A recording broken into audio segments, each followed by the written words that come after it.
जब अपने आप को शरीर समझा तो शरीर के लिए कार्य कर रहे हैं, इसी के पोषण में लगे हैं। पर आध्यात्मिक जीवन की शुरुआत होती है कि हम ये शरीर नहीं,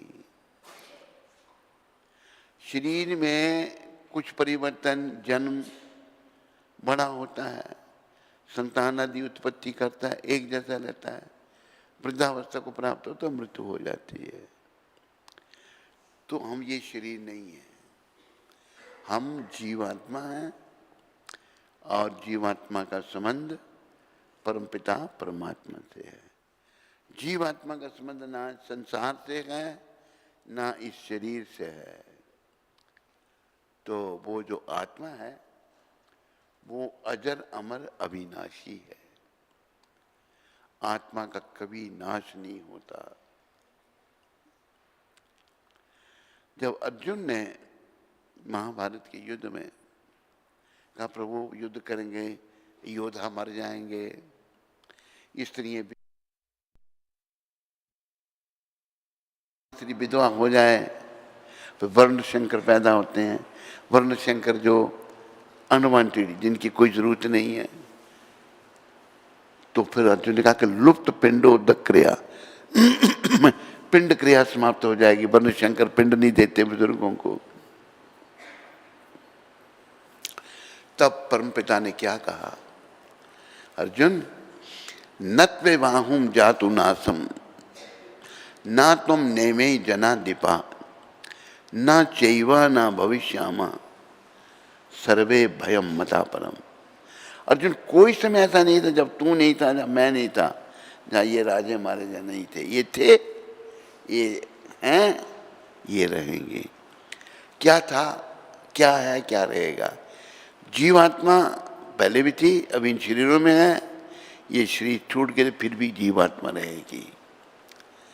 जीवात्मा अजर अमर अविनाशी है, याद रखो, हमारा स्वरूप जीवात्मा है। सारे पाप कर्म जब हम अपने आप को शरीर समझ लेते हैं, उस आत्मा का उत्थान करना है। देखो ये शरीर नश्वर जरूर है, पर ये अर्थपूर्ण है, इसके द्वारा भगवत प्राप्ति हो सकती है। जब प्रहलाद महाराज के जो अध्यापक थे, पढ़ाने वाले, षंड और अमर्क, शुक्राचार्य के पुत्र, वो सब भौतिक शिक्षा देते थे। प्रहलाद महाराज को कोई दिलचस्पी नहीं थी उस शिक्षा के साथ। जैसे ही वो बाहर जाते तो प्रहलाद महाराज कीर्तन करवाते थे सबको, सभी उनके सहपाठी कीर्तन करते थे और आनंद लेते थे। तो सारे असुरों के बच्चे थे। प्रहलाद महाराज भी राक्षस के पुत्र हैं, हिरण्यकशिपु राक्षस के पुत्र, और पढ़ने वाले उनके साथी सब असुरों के पुत्र थे। असुरों के पुत्र कहते प्रहलाद, ये तुम हमें अभी क्या ये कीर्तन कराते हो, ये करेंगे हम जब बूढ़े हो जाएंगे, अभी हमारा ये पढ़ने का समय है, खेलने कूदने का समय है। प्रहलाद महाराज कहते हैं नहीं, कौमार आचर्य प्रज्ञो धर्मान भागवत नहीं, हमें 5 साल की अवस्था से ही भक्ति करनी चाहिए। प्रहलाद महाराज कहते हैं कौमार, कौमार अवस्था 5 साल की। क्यों? दुर्लभ मानुष जन्म है, ये नश्वर, पर ये दुर्लभ है। जैसे बाकी शरीर 84 लाख योनि है, सभी नश्वर है, लंबी आयु हो सकती है पर नश्वर है। पर ये शरीर दुर्लभ इसलिए, ये भी नश्वर है, दुर्लभ इसलिए है, तद अपि दुर्लभमर्थतम, इसके द्वारा हम परम पद की प्राप्ति कर सकते हैं, भगवान के पास जा सकते हैं। इसलिए प्रहलाद जी कहते हैं 5 साल की अवस्था से ही भक्ति शुरू करनी चाहिए। बच्चे ने जब होश संभाली तो भक्ति करे 5 साल, तो फिर अंत में जाके भक्ति परिपक्व हो जाएगी। और जब जीवन से अभ्यास होगा, अंत समय जब आ जाएगा तो डरने चिल्लाने के या रोने के बजाय भगवान का सिमरन होगा। अंते नारायण स्मृति। अंत में जब भगवान का स्मरण हुआ और उस अवस्था में जब प्राण निकले तो गौलोक धाम वैकुंठ लोक, ये जीवन का उद्देश्य है।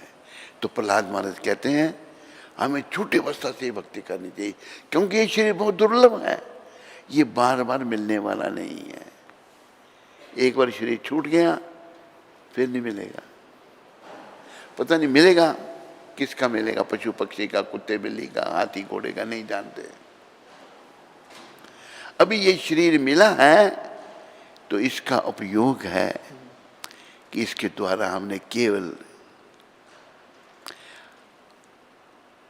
भगवान के चरणों में मन को लगाना है, और भगवान का नाम ही सारे दुखों का अंत करने वाला है और सुख प्रदान करने वाला है।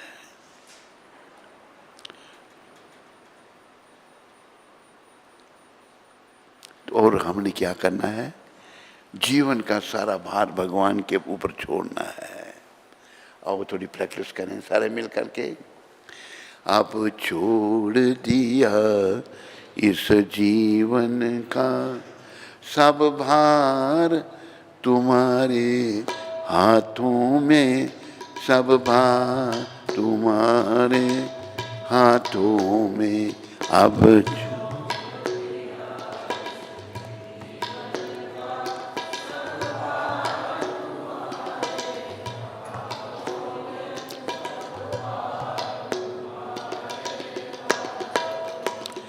एक महात्मा थे ज्ञान मार्गी, हमारा भक्ति मार्ग है।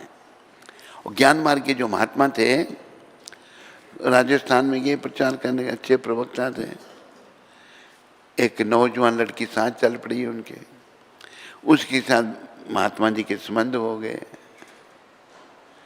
और संतान भी हो गई। तो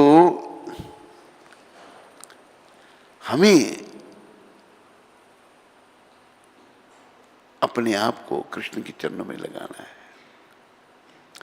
मोह माया से बचाना है जीत तुम्हारे हाथों में और हार तुम्हारे हाथों में और हार तुम्हारे हाथों में। बोलो सारे, आवाज निकालो।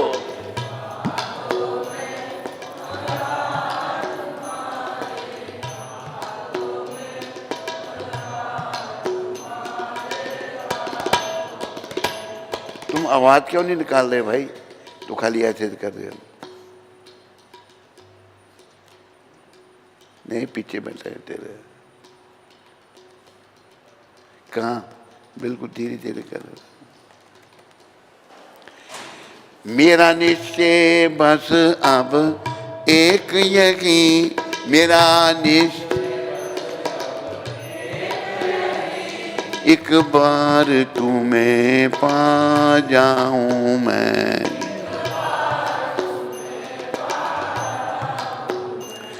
अर्पण कर दूं दुनिया भर का, अर्पण कर दूं सब भार तुम्हारे हाथों में, सब भार तुम्हारे हाथों में। दुनिया बोलो बोलो,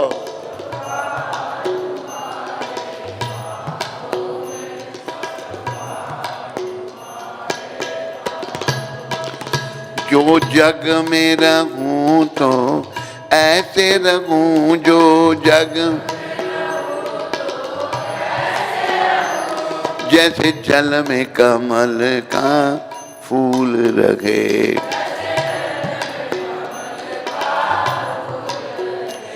मेरे गुण और दोष समर्पित हूँ, मेरे गुण और करतार तुम्हारे हाथों में, करतार तुम्हारे हाथों में। मेरे गुण बोलो सारे, आवाज निकालो।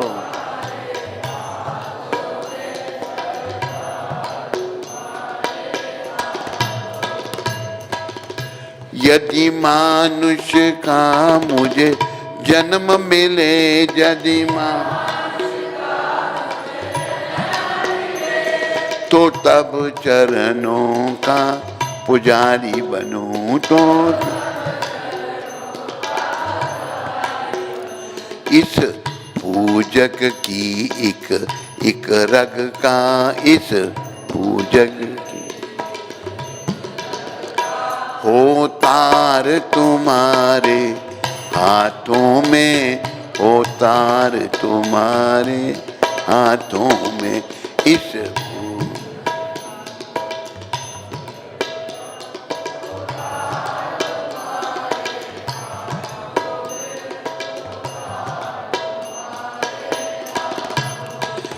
जब जब संसार का कैदी बनूं, जब निष्काम भाव से कर्म करूं, फिर अंत समय में प्राण तजूं, पर अंत समय श्री कृष्ण तुम्हारे हाथों में, श्री कृष्ण तुम्हारे हाथों में, फिर अंत समय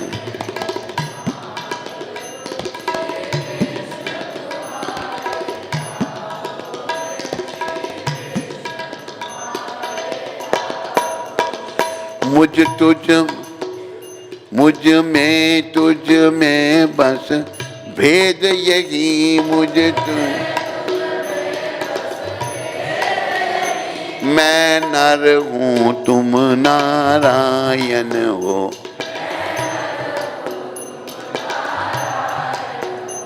मैं हूँ संसार के हाथों में, मैं हूँ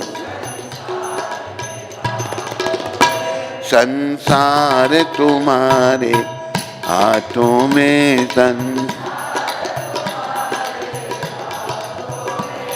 अब सौंप दिया जीवन का सब भार तुम्हारे हाथों में, सब भार तुम्हारे हाथों में, अब सौंप।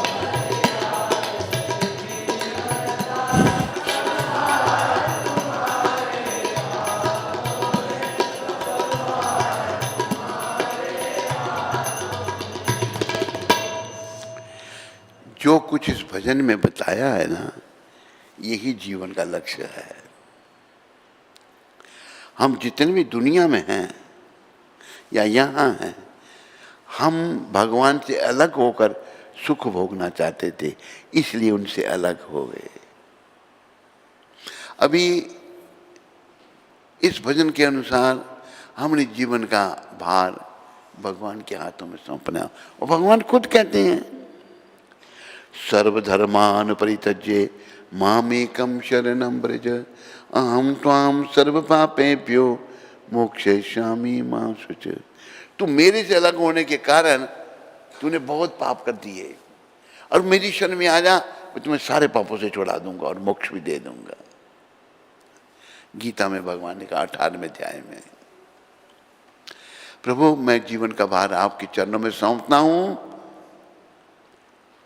और मेरी जीत हो या हार हो सब आपके हाथ में है। फिर ये भी आप सब विचार करो, मेरा निश्चय बस एक यही, सब निश्चय कर लो, क्या? एक बार तुम्हें पा जाऊं मैं, बस मैं आपको मिल लूं प्रभु, इस बार मैं आपको मिल लूं, और आपको मिलूं तो क्या करूं? अर्पण कर दूं दुनिया भर का सब भार तुम्हारे हाथों में। दुनिया भर का भार प्रभु आपके हाथों में सौंप दूं मैं। जो जग में रहूं तो ऐसे रहूं जैसे जल में कमल का फूल रहे। बड़ी विचारने की बात है। पानी का, जल में पानी में एक फूल कमल पैदा होता है, पानी में पैदा होगा, लेकिन पानी का कोई असर उस पर नहीं है। जो जग में रहूं तो ऐसे ही रहूं प्रभु जैसे जल में कमल का फूल है, और मेरे गुण और दोष समर्पित हों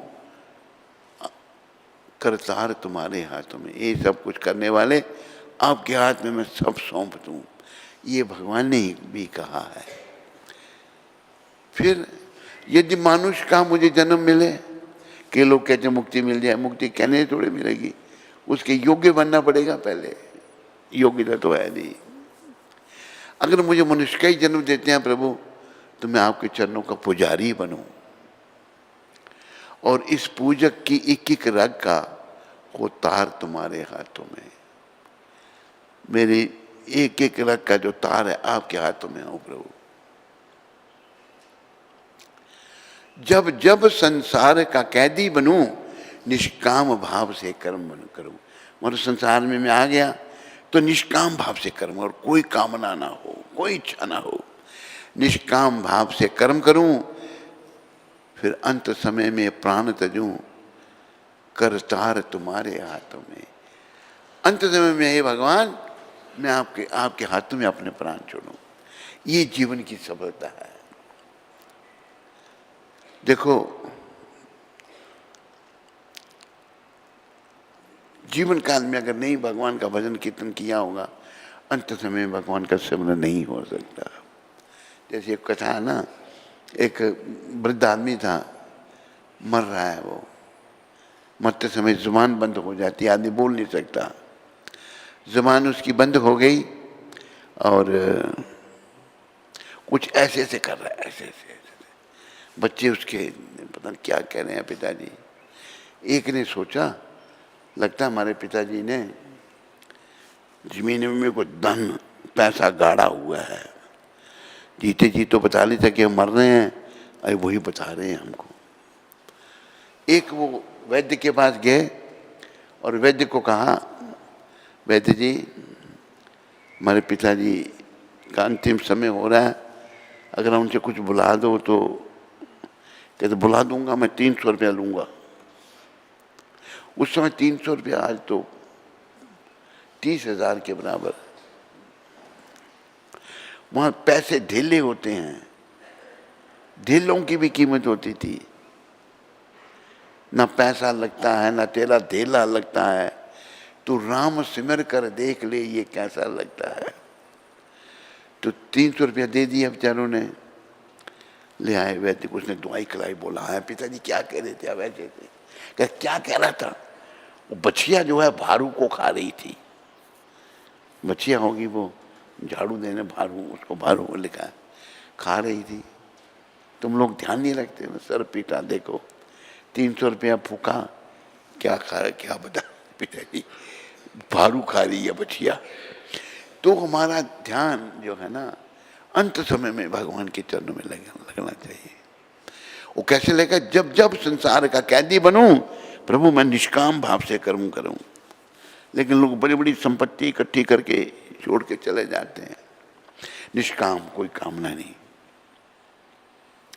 तभी भगवान मिलेंगे।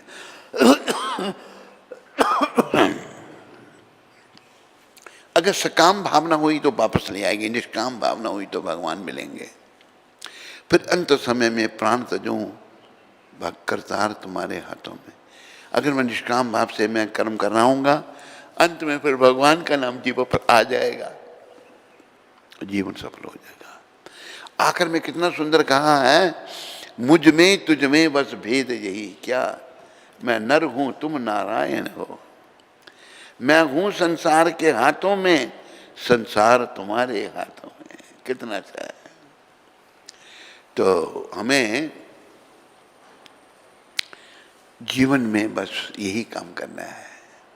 नहीं अगर समझ आई, अगर आ गई तो करो, समय नष्ट मत करो। ये समय अनमोल है, ये अनमोल समय व्यर्थ में मत गवाओ। अनमोल समय का उपयोग हरि भजन करो। कर लो भजन श्री कृष्ण का, कर लो भजन श्री कृष्ण का, ये काम आएगा। छूटेंगे धन व जन, जितना धन होगा, जितने परिवार के लोग हैं सब छूट जाएंगे, मगर ये साथ जाएगा। भजन साथ जाएगा बस। तो हमें भगवान के चरणों में अपना जीवन समर्पण करना है। दीना बंधु दीनानाथ, मेरी डोरी तेरे हाथ, मेरे जीवन की डोरी ये प्रभु आपके हाथ में है। और बस आप, अगर हमने भगवान के हाथ में जीवन की डोरी सौंपी ना, तो क्या होगा? पार करेंगे नैया रे भज कृष्ण कन्हैया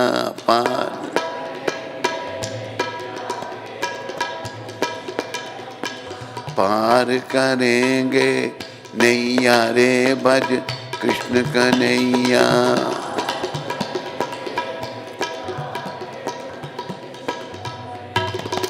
कृष्ण कन्हैया दाऊज को भैया, कृष्ण कन्हैया माखन चरैया, कृष्ण कन्हैया गिरवर उठैया, कृष्ण कन्हैया रास रचैया। पार करेंगे नैया रे भज कृष्ण कन्हैया।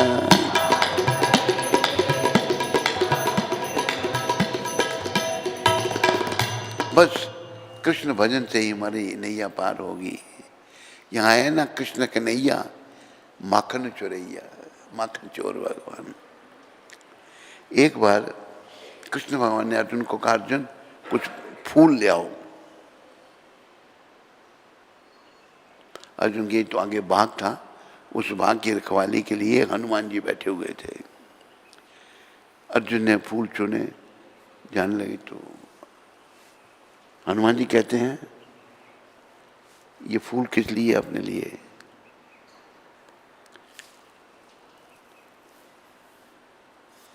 आपने पूछा क्यों नहीं हमको? हम यहाँ बैठे हैं फूलों की रखवाली के लिए, आपने पूछा क्यों नहीं आपको फूल चाहिए? कहते पूजा के तो लिए हैं, पूजा के लिए तो लिए हैं। कहते किसकी पूजा के लिए? कि कृष्ण भगवान की पूजा के लिए। तो हनुमान जी कहते ले जाओ। क्यों भाई? जिनके लिए ले जाओ खुद ही चोर है, ले जाओ फूल चुरा कर। तो वो भी चोर हो ना, अभी चोर, बिना पूछे फूल ले जा। तो कृष्ण भगवान माखन चोर हैं। कृष्ण कन्हैया माखन चोरैया। जब एक बार एक सखा को भगवान ने कहा चलो माखन चुराने के लिए, तो सखा कहता है कि अरे चुराना क्यों, मैं बढ़िया माखन आपको कल ला के दूंगा। कहते नहीं, मेरा देखो, मेरी मैया यशोदा इतना बढ़िया माखन बनाती है, लेकिन फिर भी जो चोरी के माखन में मजा आता है ना, वो घर के माखन में नहीं आता। तो भगवान की ये लीला है सारी, माखन चोर के नाम से भगवान कहलाए। और ये भगवान माखन चोर कहते हैं, बहुत दया में है। मित्र सुदामा तंदुल लाए, मित्र गले लगा प्रभु भोग लगाए। सुदामा जी बड़ी गरीबी है, बहुत गरीबी है, बच्चे हैं, बीबी है। तो एक पत्नी कहती जाओ, आपके मित्र हैं, कहते हैं कि वो त्रिलोकीनाथ हैं, भगवान हैं, द्वारकाधीश। कहते मांगने के लिए जाऊं? नहीं जाऊंगा। कहते मांगने के लिए जाओ, मिलने के लिए जाओ? कहता मिलने के लिए जा सकता हूँ, पर क्या देगी साथ में, क्या लेगी? देखो भावना है, खाने के लिए कुछ नहीं है, भगवान के लिए क्या देगी? वो गई पड़ोसन से कुछ चिवड़ा मांग के ले आई। चिवड़ा जो चिप्ड राइस जिनको कहते हैं, यहाँ की भाषा में चिवड़ा कहते हैं उनको। ले आए, अपने फटे हुए कपड़े बांध कर चल पड़े भगवान को मिलने के लिए। चले श्याम सुंदर से मिलने सुदामा, मिलने सुदामा, चले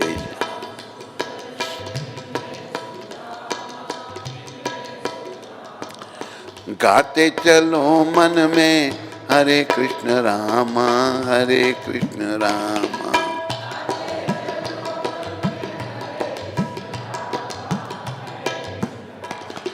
चले श्याम सुंदर से मिलने सुदामा, मिलने सुदामा।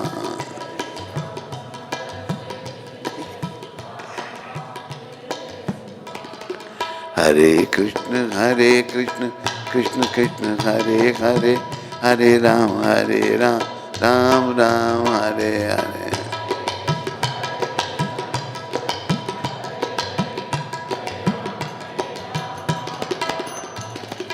चले श्याम सुंदर से मिलने सुदामा, मिलने सुदामा। चले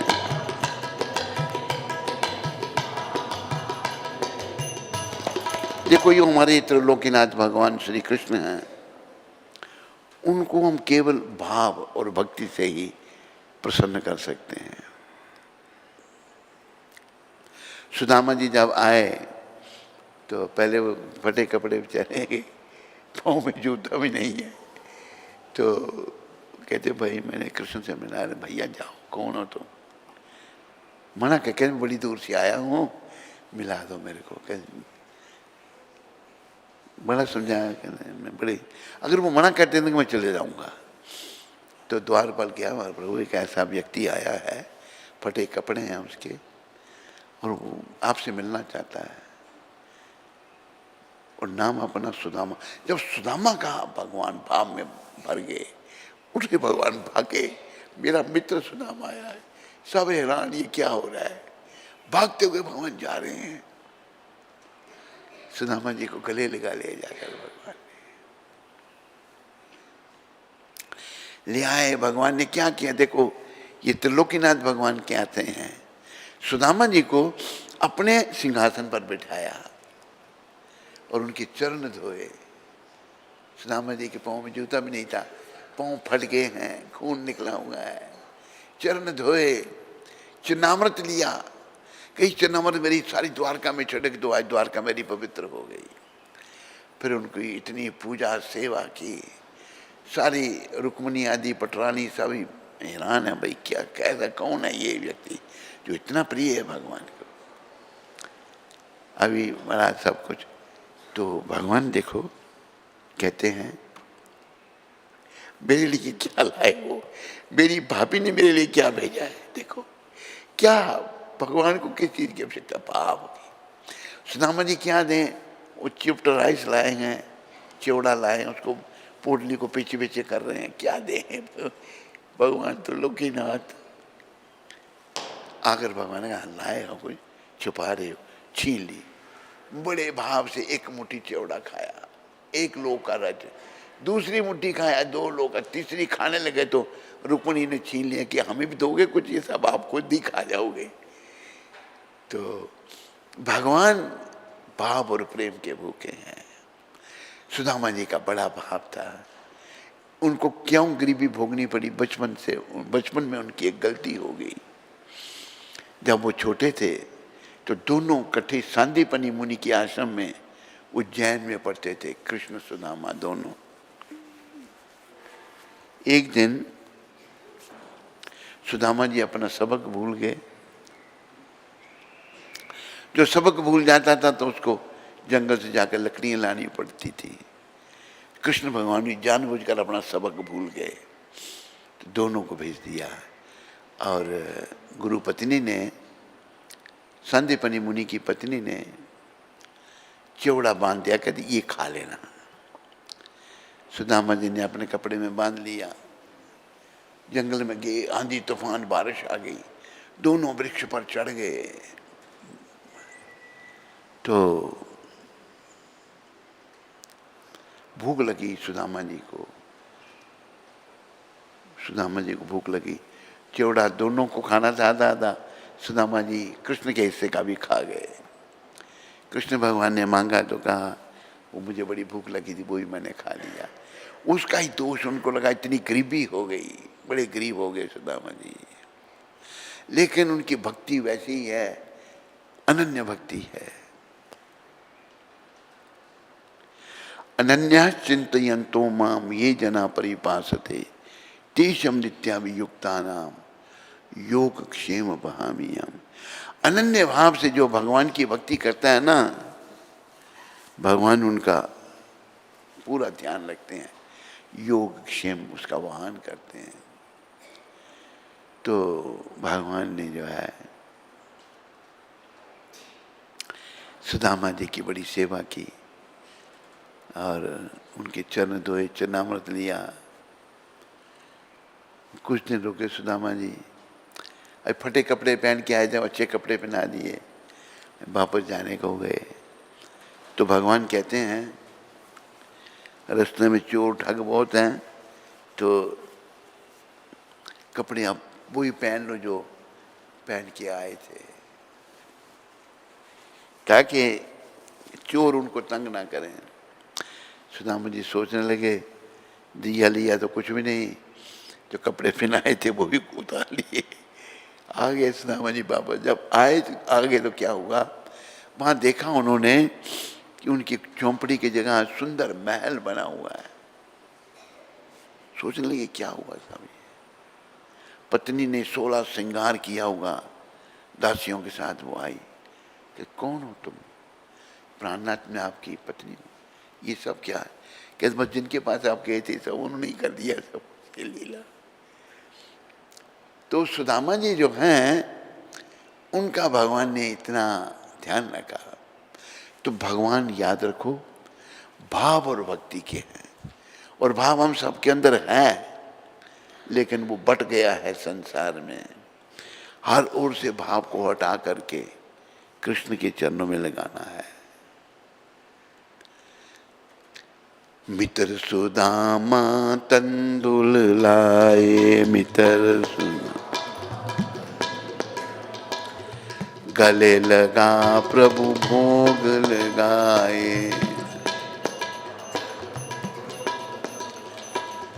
कहाँ कहाँ भैया भैया, कहाँ कहाँ भैया, रे भज कृष्ण कन्हैया, पार करेंगे नैया, रे भज कृष्ण कन्हैया।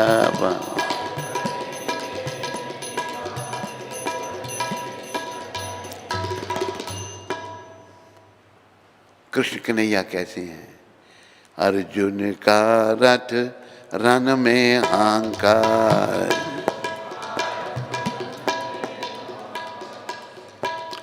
देखो भगवान सबके मालिक, सबके स्वामी, सबके माता पिता, अपने भक्तों के सारथी बन जाते हैं।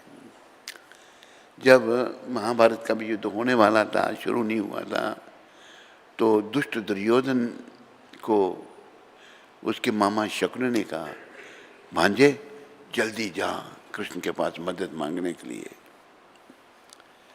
आए तो उस समय भगवान शाइन लीला कर रहे थे, सो रहे थे।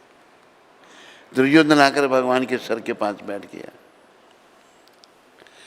उधर से विदुर जी को पता लगा, विदुर जी ने जाके अर्जुन को कहा, अर्जुन मुझे पता लगा है कि दुर्योधन भगवान से मदद मांगने गया, तुम भी जाओ मदद मांगने। अर्जुन आए तो भगवान के चरणों में बैठे। अभी भगवान सो रहे थे, शाइन लीला हो रही थी। जब भगवान उठे, अर्जुन कब आए? नहीं पहले मैं आया हूँ। हाँ बोलो दुर्योधन, हम भाइयों में युद्ध होगा। कहते मैंने तो कहा पर नहीं करो, तुम तो करना ही चाहते हो, करो। तो हम आपसे मदद मांगने आए हैं। भगवान कहते हैं एक तरफ मेरी सारी सेना, 18 अक्षौणी सेना भगवान की थी, और एक तरफ मैं निहत था, शस्त्र नहीं उठाऊंगा, लड़ूंगा नहीं।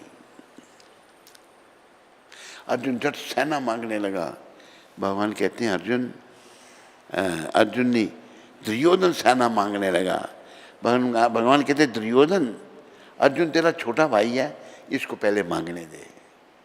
दुर्योधन सोचने लगा इस सेना मांग लेगा, जीत जाएगा। लेकिन अर्जुन ने कहा भगवान ये बताना चाहते हैं कि मेरे भक्त कैसे होते हैं। अर्जुन ने कहा मुझे आप चाहिए। दुर्योधन ने खुश होकर चला गया, मुझे मंजूर है, सेना लेके चला गया भगवान की। भगवान अगर अपना आप किसी को देते हैं ना, ठोक भी जाके देते हैं, देखते हैं कि मेरे को कितना प्रेम करता है ये। तो भगवान पूछे अर्जुन मैंने तेरे को मौका दिया था, मैं तो लड़ूंगा भी नहीं, तूने सेना क्यों नहीं मांगी मेरी? प्रभु आपके बिना आपकी सेना किस काम की, मुझे तो आप चाहिए। अच्छा मैं भी तुम्हारा सारथी बन जाऊंगा। दुर्योधन ने जब ठुकराया,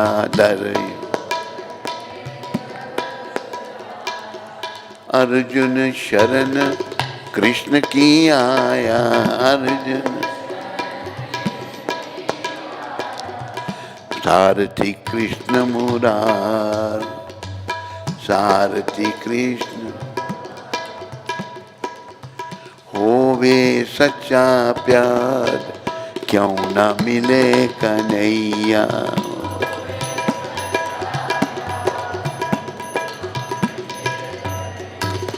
मिले तार से तार, क्यों न मिले कन्हैया।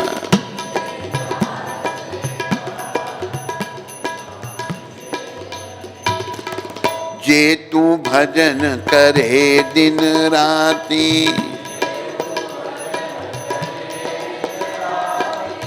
श्याम सुंदर बन जाए साथी। शरण में आ एक बार, क्यों न मिले कन्हैया।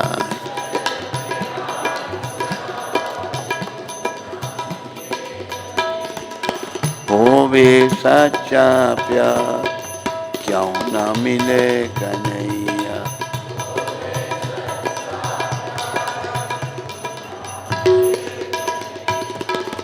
दुनिया से तू मन को हटा ले,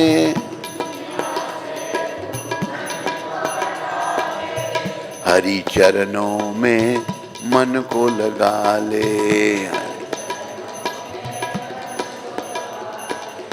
मन से तज अहंकार, मन से तज। देखो जब तक हमें अहंकार रहेगा ना किसी भी चीज का, तो ये दीवार है हमारे और भगवान के बीच में। तो लेखक लिख ले हैं तो मन से अहंकार का त्याग कर दे। मन से तज अहंकार, अहंकार को छोड़ना है। अहंकार प्रभुपाद समझा रहे हैं भगवद गीता में, अहंकार भी दो प्रकार के हैं, एक सही अहंकार, एक गलत अहंकार। सही अहंकार क्या? अहम ब्रह्मास्मि, मैं ब्रह्म हूँ और परम ब्रह्म का अंश हूँ, ये सही। और गलत अहंकार क्या? मैं ये शरीर हूँ, ये सब कुछ मेरा है, ना मैं शरीर हूँ ना कुछ मेरा है। ये जो गलत अहंकार है ये नरक का द्वार है। इसलिए दुनिया से तो मन को हटा ले और हरिचरणों में मन को लगा ले। मन से तज अहंकार, अहंकार को निकालना है। अपना मन को देखो रोज कितना अहंकार हमें है, क्यों ना मिले कन्हैया। बड़े बड़ों का अहंकार भगवान ने तोड़ दिया। रावण में बड़ा अहंकार हो गया, रावण राक्षस था। एक बार रावण विमान में बैठ के जा रहा था, विमान उसका रुक गया, आकाश में आगे नहीं बढ़ रहा। मामा उसका मारीच साथ में बैठा था। मारीच ने कहा लंकेश हो सकता है कि वायु के कारण तुम्हारा रथ आगे नहीं बढ़ रहा हो। तो तब रावण ने क्या शब्द कहे थे? वायु, वायु की क्या शक्ति जो मेरी इच्छा के प्रतिकूल चल सके, मुझसे विरुद्ध होकर आकाश मंडल में उड़ सके। वो तो चीज ही क्या है, काल की आल, काल की आज मजाल नहीं, कर जाए अचानक बाल भी भींका। ये बुझ दंड प्रचंड न राखत घोर घमंड किसी का। क्रोध न आए विरोध न कहो, अपमान करे एक श्वान गली का। रोक लिया न मंडल में किन वाहन रावण लंकपति का। रावण कहता वायु की ताकत है मेरे विमान को रोकने की। काल जो थे ना, रावण जब सिंहासन में बैठता था तो काल के ऊपर अपना सर रख के बैठता था, अपना पाँव रख के बैठता था। कहाँ है वो रावण? वो भी खत्म हो गया। भगवान के चरणों में मन को लगाना है। अहंकार जो है ना, किसी का नहीं चला आज तक। रावण बड़ा अहंकारी, समाप्त सब कुछ। पिता ने जब प्रहलाद सताया,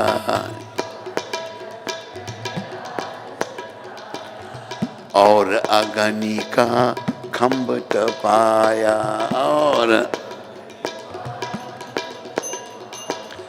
नरसिंह लिया अवतार। नरसिंह लिया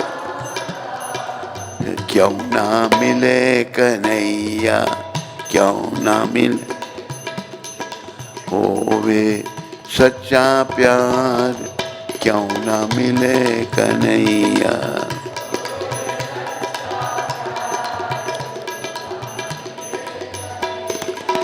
दुर्योधन ने जब ठुकराया,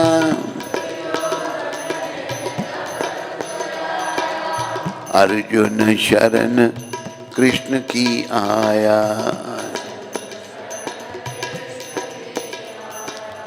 सारथी कृष्ण मुरार, सारथी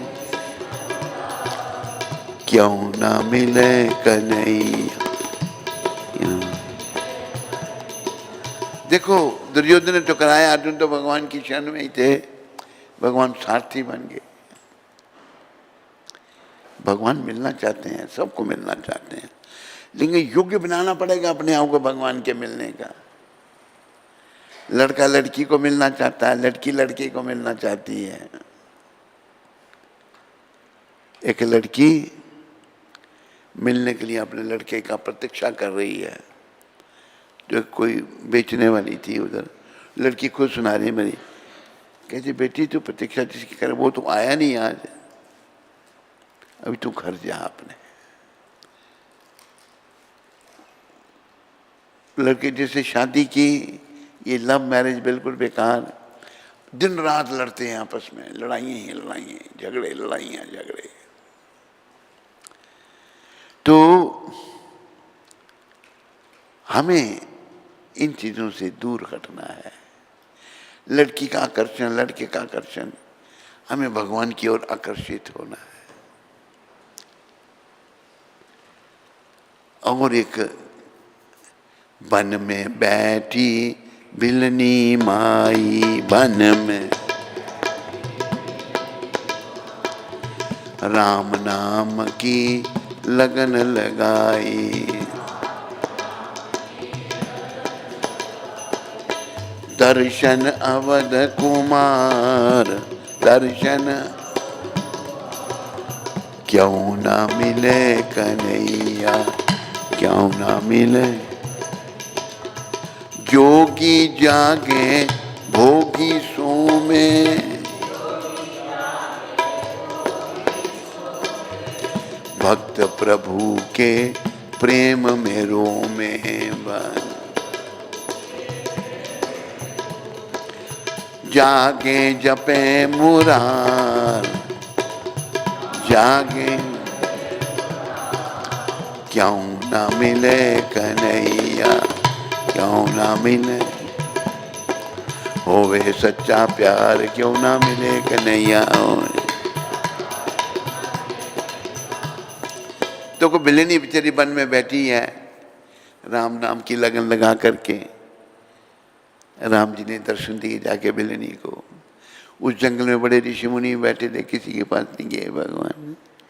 बिलेनी के हृदय में सच्चा भाव प्रेम था। भगवान मिलते हैं। योगी जो वो रात को जागते हैं और भोगी लोग सोते हैं। योगी जागे भोगी सोवें, भक्त प्रभु के प्रेम में, भक्त रोते हैं भगवान के प्रेम में। जागे जपे मुरार, रात को जप करके मुरारी श्री कृष्ण का भजन करते हैं।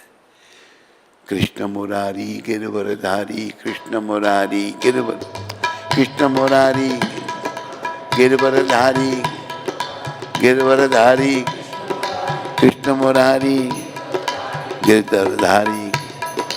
गोविंद जय जय, गोपाल जय जय, राधा रमन हरि गो, कृष्ण मुरारी कृष्ण मुरारी। योगी लोग जाकर भजन करते हैं, भोगी सोगे रहते हैं और जाकर मुरारी का भजन करते हैं। भगवान क्यों नहीं मिले? भजन करो उनका, मिलेंगे। चंचल मन को तू समझा ले, बोलो राम नाम की लगन लगा ले, श्याम नाम की लगन लगा ले। कह रहे संत पुकार, कह रहे संत क्यों ना मिले कन्हैया। संत कह रहे हैं तो अपने चंचल मन को समझा, बस चंचल मन को तू समझा ले, राम नाम की लगन लगा ले। राम नाम में, श्याम नाम की लगन लगा ले। हरे कृष्ण कृष्ण कृष्ण हरे हरे, हरे राम राम लगन लगा ले राम। संत कहते हैं राम नाम की लगन जब सच्ची लग जाएगी, क्यों नहीं मिलेंगे भगवान? जरूर मिलेंगे। अभी सच्ची लगन नहीं है ना। एक माता माला फेर रही है, राम राम राम राम कर रही है। दाल चढ़ाई थी, देखो उबल तो नहीं गई, वो दाल को देखना, राम राम राम राम राम। आटा गूंदा नहीं, जाओ आटा गूंदा, राम राम। ध्यान घुसा हुआ इधर उधर, कैसे भगवान मिले? हमें तो हर ओर से मन को हटाकर हरे कृष्ण कृष्ण कृष्ण हरे राम। भगवान के चरण में जब मन लग जाएगा ना, भगवान को कहीं ढूंढने नहीं जाना, वो हम सबके हृदय में बैठे हुए हैं। परमात्मा के रूप में सबके हृदय में बैठे हुए हैं। बैठे नहीं बैठे, ढूंढना कहाँ उनको? तो दिख क्यों नहीं रहे? वो श्वेतवत्सरा उपनिषद में बताया है, एक वृक्ष पर दो पंछी बैठे हैं। एक पंछी वृक्ष के फल को खा रहा है, एक पंछी उसको देख रहा है, फल खाने वाले पंछी को। फल खाने वाला पंछी जीवात्मा, देखने वाला परमात्मा। भगवान देख रहे हैं, उसको फुर्सत नहीं फल खाने से, अपने मित्र को देखे। भगवान हृदय में बैठे हैं सब कुछ। ईश्वरा सर्वभूतानां हृदयेशे अर्जुना तिष्ठति, ब्रह्मण्य सर्वभूतानि यंत्र रूढ़ानि माया। भगवान परमात्मा के रूप में हम सब के हृदय में बैठे हैं। तुम बस भगवान के नाम की लगन लगाओ। संत लोग कह रहे हैं, ये सच्चे संत सारी दुनिया में नाम का प्रचार कर दिया। कह रहे संत पुकार, क्यों ना मिले कन्हैया। कन्हैया जरूर मिलेंगे। बोलो कृष्ण कन्हैया भगवान की, बोलो माखन चरैया भगवान की, बोलो रास रचैया भगवान की। हरे कृष्ण। अभी प्रभुपाद जी की शिक्षामृत पढ़ेंगे हम।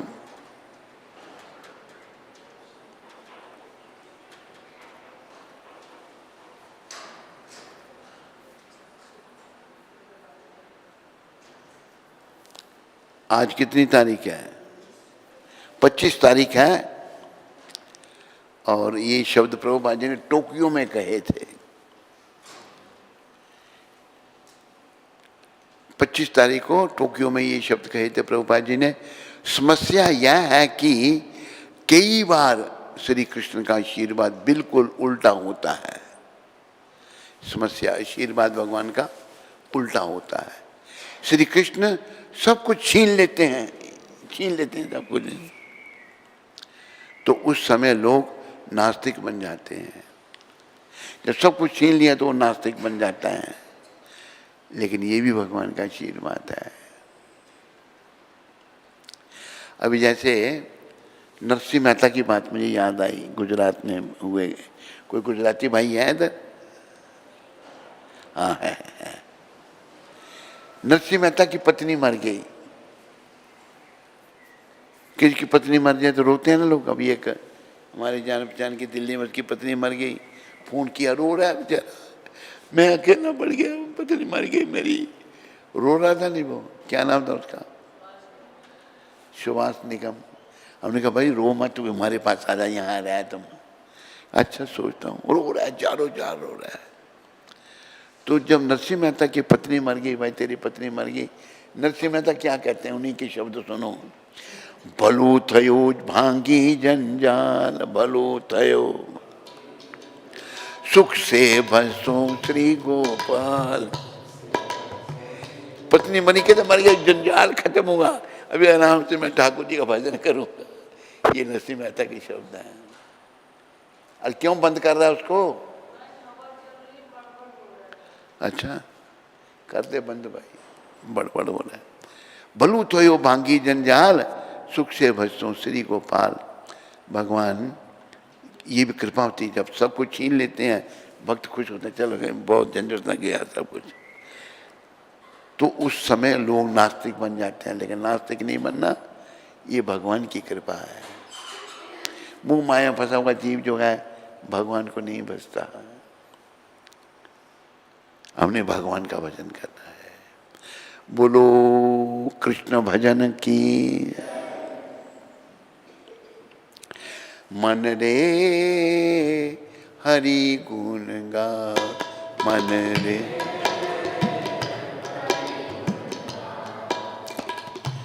उन संग प्रीत लगा, उन संग प्रीत। मन रे हरि गुण गा, मन रे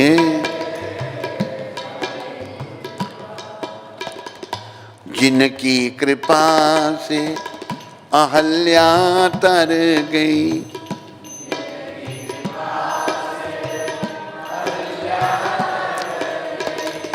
भवसागर से पार उतर गई।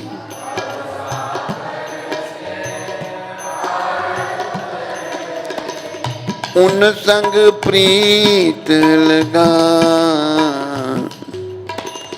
उन संग प्रीत। मन रे हरि गुण गाव,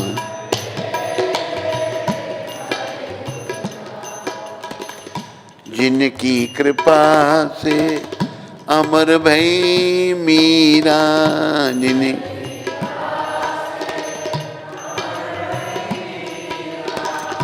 नाम उजागर कर गई मीरा, नाम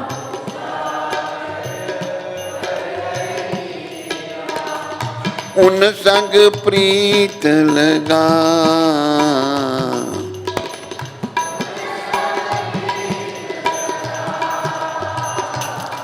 मन रे हरि गुण गा। अगर हम भगवान के नाम का गुणगान गाते रहे, नाम जपते रहोगे, पता क्या होगा? कभी तो राम खबरिया लेंगे,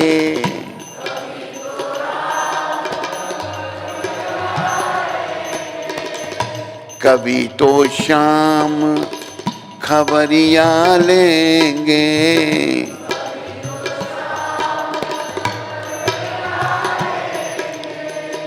तेरे भी दुख दूर करेंगे, तेरे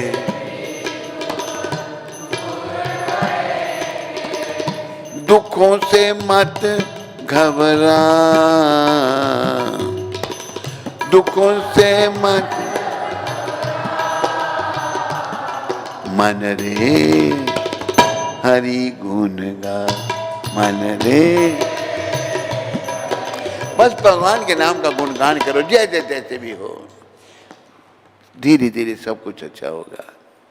बोलो हरि नाम प्रभु की, बोलो हरे कृष्ण महामंत्र की, बोलो पूरी दुनिया को हरे कृष्ण मंत्र देने वाले अति दयालु परम कृपालु पतित पावन जगत गुरु श्रील प्रभुपाद की।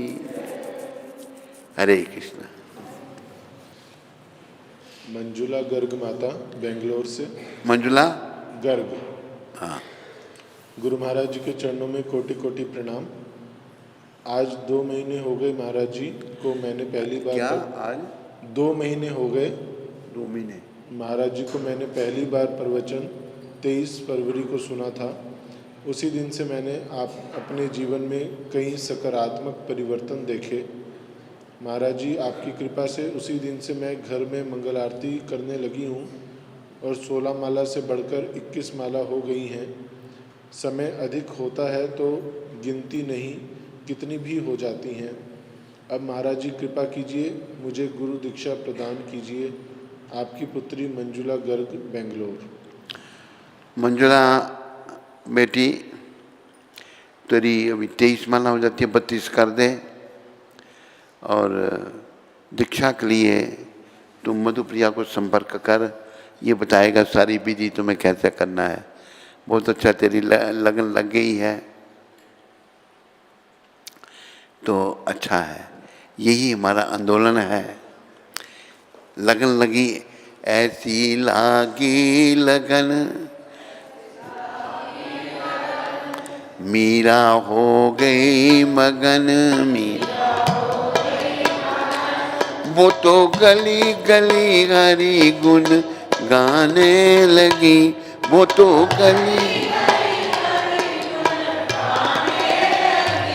महलों में पली बन के जोगन चली। मीरा रानी दीवानी कहाने लगी। मीरा रानी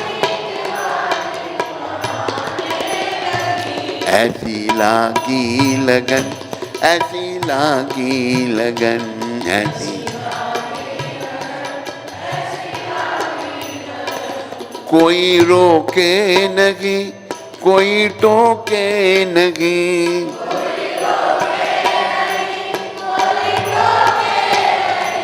मीरा गोविंद गोपाल गाने लगी। मीरा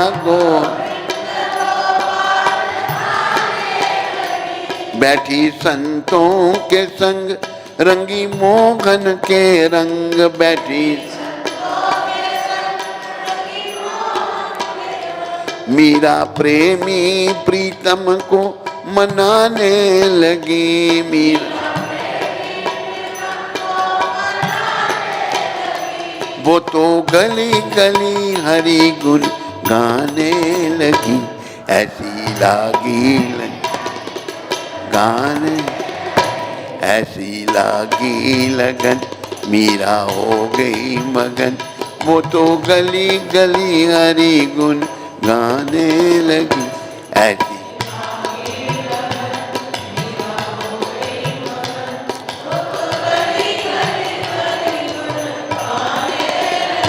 देखो, जो सच्चे भक्त बन जाते हैं ना, उनके साथ क्या होता है।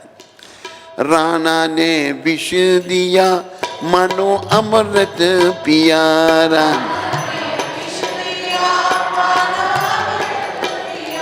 राणा जो था देवर, ये अच्छा नहीं था। मीरा का जो नाम का पति था युवराज भोजराज, वो अच्छे थे और उनके पिता भी अच्छे थे, लेकिन वो दोनों से हार गए।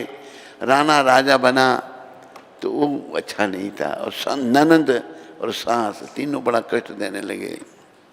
राणा ने जहर भेज दिया। राणा ने क्या किया, हरि बोल बातें नहीं। राणा ने, एक पांडे जी थे, पांडे को कहा, ब्राह्मण था पांडे।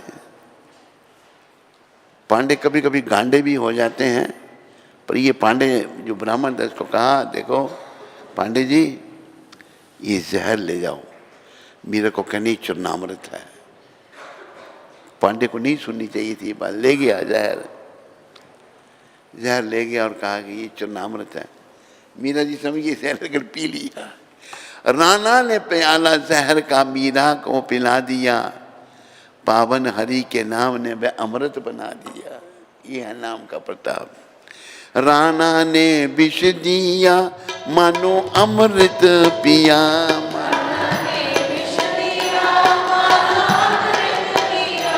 मीरा सागर में सरिता बहाने लगी, सागर में सरिता दुख लाखों सहे, मुख से गोविंद कहे दुख। मीरा गोविंद गोपाल गाने लगी, मीरा वो तो गली गली हरि गुण गाने लगी, वो तो गली ऐसी लागी लगन, मीरा हो गई मगन, वो तो गली गली गाने लगी। महलों में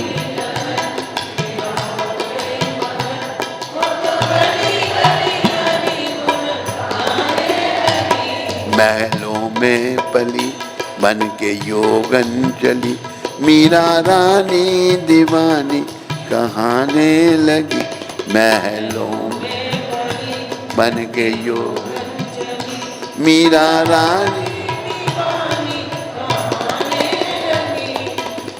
बोलो मीरा भाई की। तो जब लगन लग जाती है ना, क्या नाम उसका, मंजुला, फिर ऐसे ही हो जाता है। तेरी भी ऐसी लगन लग जाए, तू भी मीरा बन जाए, ये मेरी मंजुला तेरे लिए शुभकामना है। खूब भजन करो, जीवन सफल करो, और दीक्षा के लिए मधुप्रिया से संपर्क करो। मंजुला देवी, हरे कृष्ण।